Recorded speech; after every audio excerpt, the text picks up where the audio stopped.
पत्रकार मित्रांचे स्वागत आहे आणि आभारसुद्धा आहे. मी आज अतिशय महत्त्वाच्या मध्य भारतातील नागपूर शहराचा पोलीस आयुक्त म्हणून कार्यभार स्वीकारलेला आहे. या ऑरेंज सिटी किंवा टायगर कॅपिटलमध्ये मी पहिल्यांदाच काम करत आहे. निश्चितपणे खूप मोठी जबाबदारी आहे. माननीय मुख्यमंत्री महोदयांनी जो विश्वास या ठिकाणी काम करण्याच्या अनुषंगाने माझ्यावरती टाकलेला आहे, त्यांच्या आणि DGP महाराष्ट्र यांच्या ज्या अपेक्षा आहेत, कोर पोलिसिंग कशा पद्धतीनं झालं पाहिजे, कायदा आणि सुव्यवस्था कशी राहिली पाहिजे, गुन्ह्याचं प्रतिबंध आणि नियंत्रण कशा पद्धतीनं असलं पाहिजे, कन्व्हिक्शन रेट कसा वाढला पाहिजे,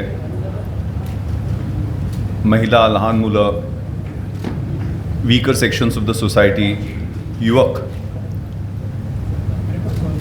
यांच्या प्रश्नांना कसं प्राधान्य दिलं पाहिजे, हे प्रकर्षानं आणि प्राथम्यानं पाहिलं जाईल. माननीय DGP सरांनी दिशा नावाचं एक प्रेझेंटेशन ऑनरेबल CM सरांना दिलेलं होतं आणि तेच प्रेझेंटेशन त्यांनी प्रत्येक युनिटमध्ये सर्वांना दाखवलेलं आहे. आणि त्या अनुषंगानं एक बर्ड चार्ट, एक टाईमलाईन ठरवून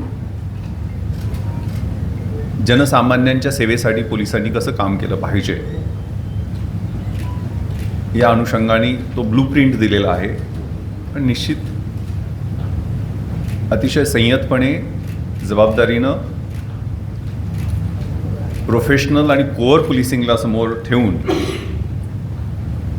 आणि सगळ्यात महत्त्वाचं नागरिकांच्या सहभागानं, प्रत्येक पोलीस हा गणवेशासह नागरिक आहे आणि प्रत्येक नागरिक हा गणवेशरहित पोलीस आहे. लोकांना बरोबर घेऊन काम करण्याचा आमचा सगळ्यांचा टीम म्हणून प्रयत्न राहील. स्मार्ट पोलिसिंगचं उद्दिष्ट ऑनरेबल PM सरांनी पूर्ण देशभरामध्ये दिलेलं आहे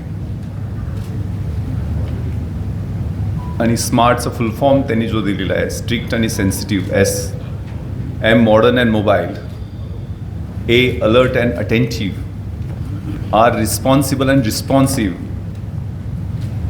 आणि T trained and techno savvy या अनुषंगानं काही उद्दिष्ट दिलेली आहेत. ती हळूहळू वास्तवात उतरण्यासाठी सगळं पोलीस दल काम करत आहे. सगळ्यात महत्त्वाचं, आमच्या खांद्यावर जे IPS लिहिलेलं आहे, ब्रिटिश काळात फक्त IP सर्व्हिस होती आणि स्वातंत्र्यानंतर आपण IPS मध्ये त्याचं पण परिवर्तन झालं. त्यातलं S स्टँड्स फॉर सर्व्हिस. त्यामुळे सर्वसामान्य लोकांची सेवा करणं, घाबरायचं असेल तर फक्त गुन्हेगारांनीच पोलिसांना घाबरावं. बाकी सर्वसामान्यांच्यासाठी आम्ही अहोरात्र तत्पर आणि कार्यरत पूर्वीही होतो आणि आत्ताही आणि यापुढेही राहू. थँक्यू.